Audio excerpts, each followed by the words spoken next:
CSK Darbar. Welcome to CSK Darbar. இன்னைக்கு நம்ம பார்க்க போகிறது வந்து ஒரு அட்டகாசமான கோயில் ரெசிபி புளியோதரை தான். இன்னைக்கு நம்ம எப்படி செய்யறதுன்னு பார்க்க போகிறோம். இன்னைக்கு ஆக்சுவலாக நான் வந்து ஒரு பூஜைக்கு போகிறேன். அதுக்கு வந்து பிரசாதமாக இன்னைக்கு எடுத்துகிட்டு போகிறேன்.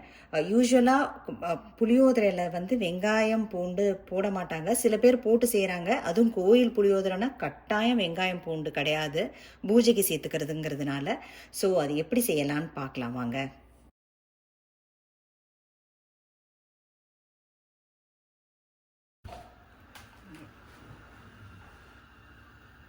ஃபஸ்ட்டு நம்ம ஈக்குவல் ப்ரொப்போர்ஷன் எடுத்துக்க போகிறோம்.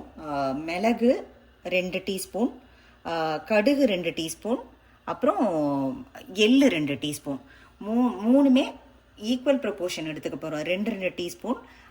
அதுக்கு 1/4 டீஸ்பூன் வந்து வெந்தயம் சேர்க்க போகிறோம். வெந்தயம் வந்து எடுத்துக்க போகிறோம். இதை எல்லாமே சேர்ந்து வதக்க வேண்டாம், ஏன்னா ஒவ்வொன்றும் வறுக்கும் போது அதுக்குன்னு தனி டெம்பரேச்சர் இருக்குது.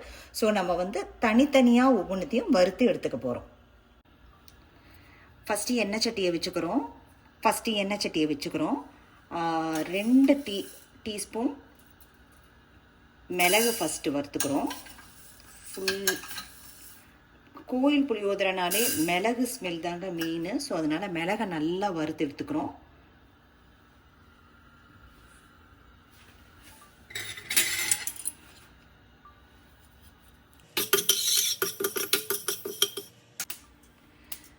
நல்லா வறுந்துருச்சு. ஒரு மாதிரி பாப்பாக ஆரம்பிக்கும் பெப்பர். அந்த சமயத்தில் நம்ம எடுத்துடணும். அடுத்தது நம்ம வந்து 2 டீஸ்பூன் கடுகு, எப்படி நம்ம மிளகு எடுத்தோமோ அதே ஸ்பூனில் 2 டீஸ்பூன் கடுகு எடுத்துக்கிறோம்.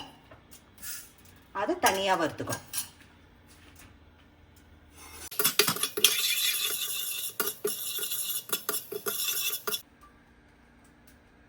இப்போ நம்ம நல்லா வறுத்து எடுத்துக்கிட்டோம். இதையும் நம்ம வந்து மிளகோட சேர்த்துக்கிறோம். அடுத்தது அதே டீஸ்பூனில் 2 டீஸ்பூன் ஃபுல்லாக எள்ளு, கருப்பு எள்ளு எடுத்திருக்கேன்.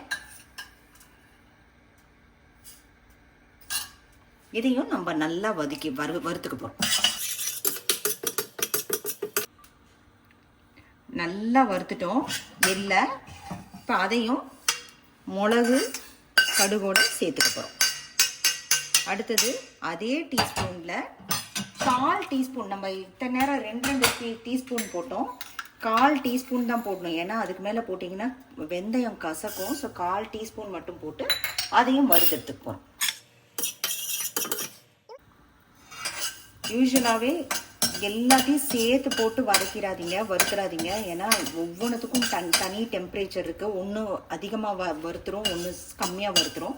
ஸோ எல்லாத்தையும் தனித்தனியாக வறுத்து அதுக்கப்புறம் அரைச்சிக்கோங்க, பொடி பண்ணிக்கோங்க. இதுவும் நல்லா வறுத்துருச்சு.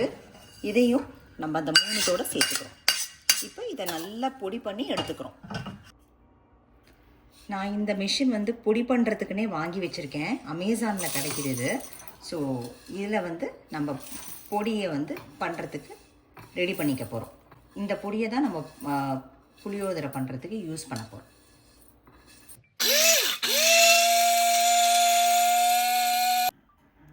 பாருங்கள் எவ்வளோ நைஸாக பொடியாக இருக்குன்ட்டு. இதுக்குன்னே விற்கிது, காஃபி மிஷின் ஆக்சுவலாக. இது வந்து ஆனால் நான் பொடி அரைக்கிறதுக்குன்னே வச்சுக்கிட்டு இருக்கேன். இப்போ நம்ம புளியோதரை செய்கிற ப்ராசஸை ஸ்டார்ட் பண்ண போகிறோம். ஃபஸ்ட்டு அடுப்பை ஆன் பண்ணிக்கிறோம். நல்லெண்ணெய், நான் இங்கே இதயம் ஸ்வாத் நல்லெண்ணெய் வச்சுருக்கேன். அதை வந்து ஊற்றிக்க போகிறேன். கொஞ்சம் நல்லா தாராளமாகவே ஊற்றிக்க போகிறேன். எண்ணெய் நல்லா காஞ்சிருச்சு. இந்த சமயத்தில் கடுகு, ஒரு டீஸ்பூன் கடலைப்பருப்பு நல்லா பொரிஞ்சதும் ஒரு 4 வரமிளகா வச்சுருக்கேன், அதையும் போட்டுக்கிறோம்.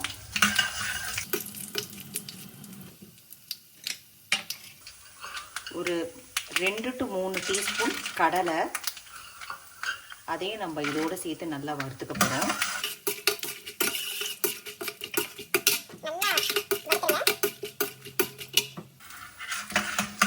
நல்லா வதங்கிடுச்சு. இந்த சமயத்தில் 6 to 7 கருவேப்பிலை, அப்புறம் பெருங்காயம். கொஞ்சம் தாராளமாகவே பெருங்காயம் சேர்த்துக்கோங்க. நீங்கள் நல்லெண்ணெயை இது பண்ணும்போதே உங்களுக்கு நல்ல வாசனை வர ஆரம்பிச்சிடும். இந்த சமயத்தில் நான் நல்ல ஒரு பெரிய எலும்பிச்சம்பள சைஸில் சுடுதண்ணியில் புளியை ஊற வச்சு கரைச்சி எடுத்து வச்சுருக்கேன் திக்கா. அதை வந்து இந்த சமயத்தில் நம்ம விட்டுக்க போகிறோம். இது கூட ஒரு 1/2 teaspoon to 1 teaspoon Kashmiri chilli powder அது சேர்த்துக்கோங்க. 1/2 teaspoon மஞ்சத்தூள்,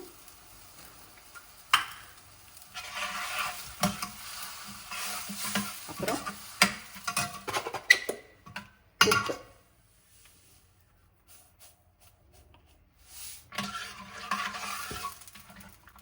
இதை சேர்த்து விட்டு நல்லா கொதிக்கட்டும். நம்ம இன்னும் பொடி பண்ணி வச்ச இதை வந்து நம்ம இன்னும் சேர்க்கலை நம்ம புளியோதரையில். இது ஃபஸ்ட்டு நல்லா புளி வாசம் போக நல்லா கொதிக்கட்டும். அதுக்கப்புறம் அந்த பவுடர் சேர்த்துப்போம். நல்லா கொதிச்சிட்ருக்கு. இந்த சமயத்தில் நான் வந்து கொஞ்சம் புளியோதரையில் வந்து கொஞ்சம் வெல்லம் சேர்ப்பேன். 1/2 teaspoon வெல்லம். இன்கேஸ் உங்களுக்கு ஸ்வீட்டே வேண்டான்னு நினச்சிங்கன்னா வெல்லம் சேர்க்க வேண்டாம். ஆனால் வெல்லம் சேர்த்தா ரொம்ப டேஸ்ட்டாக இருக்கும் புளியோதரைக்கு. ஸோ கொஞ்சம் நான் பொடி பண்ண வெல்லம் வச்சுருக்கேன், அதை சேர்த்துட்டேன். இப்போ நல்லா கொதிச்சிடுச்சு. இந்த சமயத்தில் நம்ம பொடி பண்ணி வச்சுருக்கோம் பார்த்தீங்களா, அதை வந்து 3 teaspoon. இதுதான் மெயினாக ஃப்ளேவர் கொடுக்கறதே.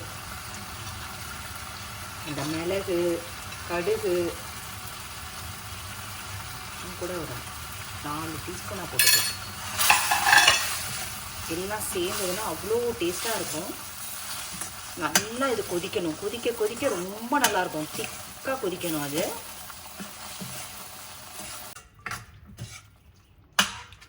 இப்போ எல்லாம் நல்லா கொதிச்சு வந்துட்டுருக்கு. இன்னும் நல்லா கொதிக்கணும். இந்த சமயத்தில் இன்னும் கொஞ்சம் நம்ம நல்லா தாராளமாக எண்ணெய் மேலே மிதக்கிற அளவுக்கு கொஞ்சம் நல்லெண்ணெயை சேர்த்துக்கணும்.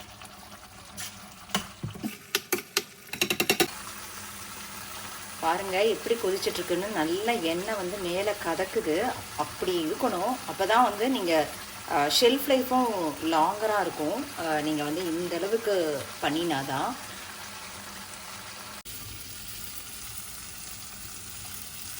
புளியோதரைக்கு வேணுங்கிற புளிக்காய்ச்சல் ரெடிங்க.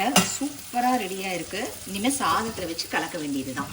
இப்போ வந்து நம்ம வந்து ட்ரான்ஸ்ஃபர் பண்ணிப்போம்.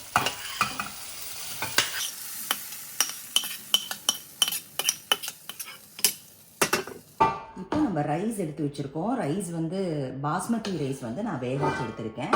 அதை வந்து புளியோதரையில் கலந்துக்க போகிறோம். ஃபஸ்ட்டு கொட்டிக்கலாம் ரைஸை. உதிர உதிர உதிர உதிர எடுத்து வச்சுருக்கேன்.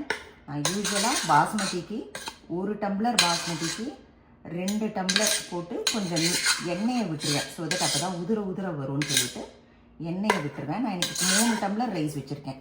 ஏன்னா வந்து பூஜைக்கு எடுத்துகிட்டு போகிறதுனால 3 டம்ளர் வச்சுருக்கேன். நல்லா உதுத்து விட்டுக்கலாம். பார்த்தீங்களா, சூப்பராக இருக்குது. இந்த புளியோதரை பேஸ்ட்டை சாதத்தில் கலந்துக்கலாம்.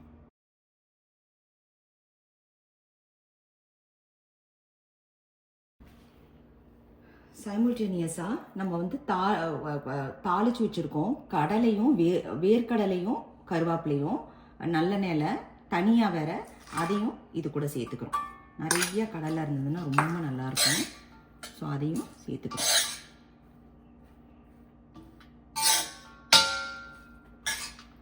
நல்லா அடி ஒட்ட கலரி விடுங்க.